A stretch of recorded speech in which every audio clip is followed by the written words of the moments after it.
Quelles seront les tendances de la haute horlogerie en 2019?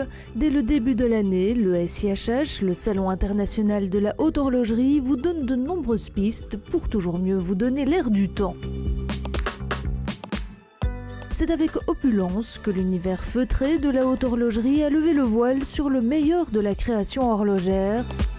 Des garde-temps qui bousculent les codes pour certaines maisons et d'autres qui s'inscrivent dans la grande tradition horlogère avec un patrimoine esthétique remis au goût du jour. Le tout dans des décors toujours somptueux, que ce soit chez IWC Schaffhausen qui aura marqué tous les invités du SIHH avec cet impressionnant Spitfire argent de 1943 qui trônait au milieu d'un stand construit comme un hangar d'aéroport. Ou chez Piaget qui invitait aux vacances en bord de mer azuré avec bar de plage et cocktails. Tandis que chez Montblanc, la nature époustouflante et les montagnes servaient de cadre aux modèles emblématiques et que chez Jaeger-LeCoultre, on respirait l'air de la forêt. Pour mieux séduire l'aventurier niché au cœur de l'amoureux des montres. Il y a quelques grandes tendances. La première, c'est ce que j'appelle l'alpha time. Un retour à la virilité, des montres très testostéronées, beaucoup de matériaux un peu exotiques pour réveiller l'homme qui sommeille en l'homme citadin. Donc ça, chez Roger Dubuis, chez Panerai, chez pas mal d'indépendants. Au cœur de l'immense stand Cartier, on mise sur le patrimoine avec des formes iconiques et le retour de la montre baignoire née en 1958, tandis que la Santos propose de nouvelles déclinaisons. Chez Cartier, c'est assez, on va dire, c'est du grand public.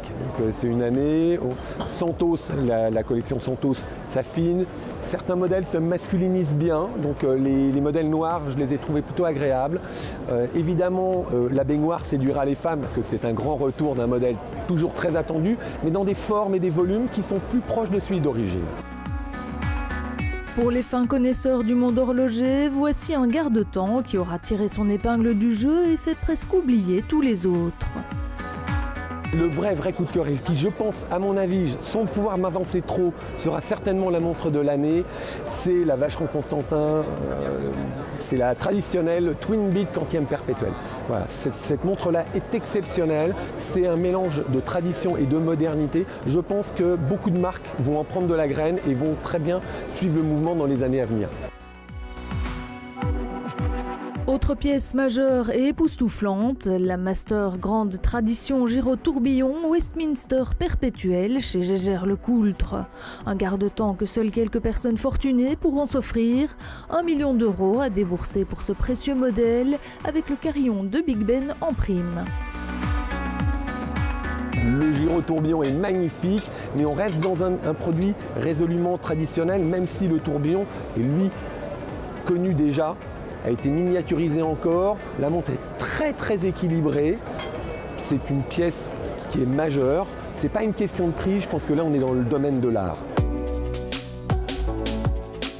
Autre ligne, autre objectif. Au cœur de la collection Panerai 2019, le développement durable et depuis 15 ans déjà, toujours Mike Horn en images, qui cette année œuvre comme porte-drapeau de la fusion entre la recherche technologique et la sauvegarde de l'environnement.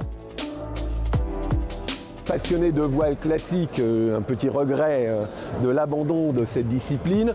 Malgré tout, le plaisir de savoir que Luna Rossa devient un partenaire de Panerai et j'ai beaucoup apprécié donc, la submersible Carbotech. Le vert est également à l'honneur chez Piaget, mais côté couleur. On apprécie la déclinaison de la Piaget Polo qui perd son S et qui, après une vague de bleu, gagne en nuances sur son cadran de 42 mm et sur son bracelet en cuir d'alligator. Le tout avec un boîtier en acier et un mouvement automatique mis en exergue dans des vitrines pop. Chez IWC Schaffhausen, la pilote se décline dans des tons camouflage et sable pour des modèles en édition limitée.